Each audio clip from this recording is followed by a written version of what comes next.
Hello అండి. Welcome back to my channel. ఈరోజు ఈ వీడియోలో వచ్చేసి మనం బ్లౌజ్ కుట్టేటప్పుడు ఉక్స్ పట్టి, కాజా పట్టి కుడతాం కదా! అది కుట్టేటప్పుడు ఎక్కువ, తక్కువ ఒక్కోసారి వచ్చేస్తదండి. అలా రాకుండా ఉండాలంటే ఈ 2 పట్టీలు వేయక ముందులే ఇక్కడ అడ్జస్ట్ చేసుకోవాలి. అది ఎలా అడ్జస్ట్ చేసుకోవాలనేదైతే ఇప్పుడు ఫ్రంట్ పార్ట్ స్టిచ్చింగ్ చూపిస్తానండి. వీడియో చివరి వరకు చూస్తే మీకు బాగా అర్థమవుతది. చూడండి, ఈ పైన మనం పైపింగ్ వేసేసామనుకోండి, వేసేసినాక ఇక్కడ డాట్స్ దగ్గర ఎలాగ అడ్జస్ట్ చేసుకోవాలి, షేప్ బ్యాండ్ దగ్గర అడ్జస్ట్ చేసుకోవాలా, డాట్స్ అడ్జస్ట్ చేయాలనేది వీడియోలో చెప్తాను. సో, ఇప్పుడు చూడండి, ఈ పట్టీ ఉంది కదా! ఈ కాజా పట్టీ అనేది ఎంత వెడల్పుతో కుట్టుకోవాలనేది కూడా ఈ వీడియో షేర్ చేస్తానండి. వీడియో చివరి వరకు చూడండి ఫ్రెండ్స్. వీడియో నచ్చితే ఒక లైక్ చేయండి. సో, ఫస్ట్ వచ్చేసి ఇప్పుడు ఫ్రంట్ పార్ట్ స్టిచ్చింగ్ అనేది చూపిస్తాను చూడండి. దీనికొచ్చేసి లోడింగ్ పద్ధతిలో నేను పైపింగ్ అనేది వేసేస్తానండి. దీనికోసము క్రాస్ పట్టీ తీసేసుకొని థ్రెడ్ మీకు చెప్పాను కదా! ఎప్పుడూ చెప్తున్నాను. 12 నెంబర్ థ్రెడ్ తీసేసుకొని మిడిల్‌లో పెట్టేసుకొని ఇలా కుట్టేయండి ముందు.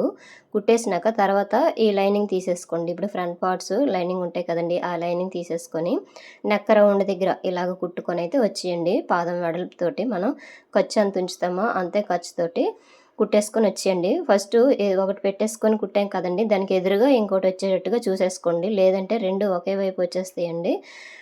ఫ్రంట్ పార్ట్స్ 2 కూడా ఒకే వైపు వచ్చేస్తాయి. అందుకు ఎదురెదురుగా ఇట్లా వచ్చేటట్టుగా చూసేసుకోండి. సో, నెక్స్ట్ వచ్చేసి ఇగోండి ఇట్లా వేసేసారు కదా! ఇలా వేసినప్పుడు నెక్ దగ్గర మాత్రం అసలు లాగకుండా వేయండి. ఇగోండి ఇలాగ చూసారా, ఇక్కడట కొంచెం కుట్టు అనేది పడలేదు. అంటే పైపింగ్ అనేది అక్కడట చిన్నగా రాదనమాట, వెడల్పు వచ్చేస్తుంది. చూసుకోండి, మళ్ళీ ఒకసారి ఈ విధంగా కుట్టేసుకోండి. మనము పైపింగ్ ఇలా కుట్టినాక కూడా ఒకసారి చూసేసుకోవాలండి, కరెక్ట్గా పడిందా లేదా కుట్టు అనేది. నేను ఇప్పుడు మళ్ళీ ఇంకోసారి వేసాను చూసారు కదా! ఈ విధంగా అయితే చిన్న చిన్న టిప్స్ అయితే ఖచ్చితంగా పాటించాలండి. సో, తర్వాత వచ్చేసి ఇగో మెయిన్ క్లాత్ తీసేసుకొని మెయిన్ క్లాత్ మీద ఇట్లా ఉల్టాలాగా పెట్టేసుకోండి. లైనింగ్కి ఆల్రెడీ మనం పైపింగ్ కుట్టేసాం కదా! దాన్ని ఉల్టా చేయాలన్నమాట. చేసేసి లైనింగ్ ఉల్టా చేయాలి. మెయిన్ క్లాత్ ఒరిజినల్ వైపు ఉండాలన్నమాట. ఇలాగ రౌండ్‌గా ఇలా కుట్టేసుకొని నెక్ నేను ఇప్పుడు కుట్టుతున్నాను. కుట్టేసుకొని ఎక్స్ట్రా చిన్న చిన్న క్లాత్ ఉంది కదండీ! తీసేయండి. తీసేసినాక అయితే ఈ క్లాత్ కట్ చేసే ముందు ఒక పావించు ఖర్చు అనేది ఉంచేసుకోండి. ఉంచేసుకొని అప్పుడు కట్ చేయండి. మొత్తం కట్ చేసేయకూడదు. చిన్న చిన్న కట్స్ ఇప్పుడు పెట్టాను కదండీ! అట్లా కట్స్ పెట్టేసుకుంటే ఈ రౌండ్ అనేది షేప్ అనేది నీట్‌గా తిరుగుతదనమాట. సో, ఇట్లా కుట్టేసాక ఇప్పుడు చూడండి, నీట్‌గా మళ్ళీ ఇట్లా మనకి ఎటువైపు అలవాటు వస్తదో, అంటే పాదం ఇది నేను నార్మల్ పాదంతో వేస్తున్నానండి పైపింగ్ అనేది.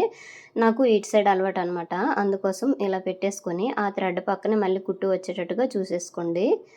ఇగోండి ఇలాగ రౌండ్‌గా నీట్‌గా థ్రెడ్ పక్కనే పడాలండి. థ్రెడ్ మీద పడకూడదు. థ్రెడ్ పక్కన పడితే ఈ షేప్ అనేది నీట్‌గా కనిపిస్తది. ఇగో చూసారు కదా! సో, నెక్స్ట్ వచ్చేసి మెయిన్ క్లాత్ ఎంతుందో లైనింగ్ క్లాత్ ఎంతుందో అంతవరకు ఉంచేసి మిగతా క్లాత్ అనేది కట్ చేసేయండి. కుట్టుకోండి. అయితే మనం ఫస్ట్ అయితే లైనింగ్ క్లాత్ మెజర్‌మెంట్‌తో తీసేసుకుంటాం కాబట్టి లైనింగ్ క్లాత్ ఎంతుందో అంత ఉంచేసుకోవాలి. లేదంటే మీరు మెయిన్ క్లాతే కట్ చేశారనుకోండి మెజర్‌మెంట్ ప్రకారం, మెయిన్ క్లాత్ ఎంతుందో అంతవరకు ఉంచేసి మిగతా క్లాత్ అనేది కట్ చేసేయాలి. నేనైతే లైనింగ్ మీదే మార్కింగ్ చేసి కట్ చేస్తానండి. అందుకోసమే నేను లైనింగ్ కరెక్ట్‌గా ఉంచేసుకొని మిగతాది ఒరిజినల్ క్లాత్ అనేది తీసేస్తాను. ఇగ చూసారు కదా! నీట్‌గా ఫ్రంట్ అనేది ఇట్లా వచ్చేస్తుంది. చాలా నీట్‌గా ఉంటదండి ఇట్లా లోడింగ్ పద్ధతిలో పైపింగ్ వేసేసుకుంటే. ఫైనల్‌గా ఇగోండి ఇట్లా వస్తదనమాట. 2 సైడ్‌లు కూడా ఇలా వేసేసాను. వేసేసినాక ఇప్పుడు డాట్స్ వేస్తాను చూడండి. సో, డాట్స్ వేసేటప్పుడు ఏం చేయాలంటే కొంచెం డాట్స్ అనేది కొంచెం కర్వ్‌లా ఏసేసుకోండి. ఎప్పుడైనా సరే బావుంటది, షేప్ అనేది నీట్‌గా వస్తది. మరి పైకి షార్ప్‌గా కనబడకుండా కొంచెం రౌండ్ షేప్‌లో కనిపిస్తదనమాట కప్ అనేది. ఇగోండి ఇట్లా తిప్పండి. తిప్పితే కొంచెం కర్వ్ వస్తది. మన కప్ అనేది బాగా వస్తదనమాట మెయిన్ డాట్ వేసేటప్పుడు. తర్వాత వచ్చేసి దానికి ఎదురుగా ఈ చంకలో ఉండే డాట్ వేసేసుకోవాలండి. సో, నెక్స్ట్ వచ్చేసి ఈ 2 డాట్లు మిడిల్‌లోగా హుక్స్ పట్టి, కాజా పట్టి డాట్ అనేది వేసేసుకోవాలి. సో, చూడండి ఇట్లా వచ్చిందనమాట. లేదు మనం షార్ప్‌గా వేసేసాము అనుకోండి పైకి వేరేలాగా కనిపిస్తదనమాట. సో, రెండో సైడ్ కూడా ఇలాగే డాట్స్ అనేవి వేసేసుకోండి. ఇగో చూసారా, ఒక డాట్ వేసేసరికి మనకి అర్థమైపోద్దనమాట కరెక్ట్‌గా ఉందా లేదా షేప్ అనేది. ఒకవేళ అట్లా రాలేదనుకోండి ఆ డాట్ విప్పదీసేసి మళ్ళీ వేసేసుకోండి. సో, ఇలాగే చంకలో ఉన్న డాటు ఉక్స్ పట్టి, కాజా పట్టి డాట్ వేసేసుకోవాలండి. అయితే మెయిన్ డాట్స్ వేసేసాక ఉక్స్ పట్టి, కాజా పట్టి డాట్ వేస్తారు. అలాగనే వేసేసుకోవచ్చు. లేకపోతే ఈ విధంగానే వేసేసుకోవచ్చండి. ఇప్పుడు షేప్ బ్యాండ్లు ఇగోండి కుడుతున్నాను చూడండి. ఈ షేప్ బ్యాండ్ వచ్చేసి కిందని ఒరిజినల్ క్లాత్ పెట్టేసానండి. మిడిల్‌లోన ఇగోండి ఫ్రంట్ పార్ట్ పెట్టాను. ఈ పైన లైనింగ్ పెట్టేసుకొని కుట్టేసుకోవచ్చు. ఇక్కడ చూడండి కిందని క్లాత్ అనేది దళసరిగా లేదండి. అందుకోసం ఇంకో క్లాత్ అనేది కూడా కిందన పెడుతున్నాను. ఇగోండి. ఇంకొక కలర్ ఏదైనా పెట్టేసుకున్నా పర్వాలేదు. కాకపోతే ఆ పల్చని క్లాత్‌లో అయితే కనిపిస్తాయి అని చెప్పి ఈ మెయిన్ క్లాతే కొంచెం చిన్న చిన్న ముక్కలుంటాయి. ఈ విధంగా అయితే నేను కుట్టేస్తున్నాననమాట. ఇలాగ మనం ఖర్చు ఎంత ఉంచుతామో ఆ ఖర్చుతోటి కరెక్ట్‌గా కుట్టేసుకొని వచ్చేయండి. వచ్చేసినాక ఇక్కడ చూడండి పైనుంచి లైనింగ్ పీస్ అనేది జాయిన్ చేసేసుకోండి.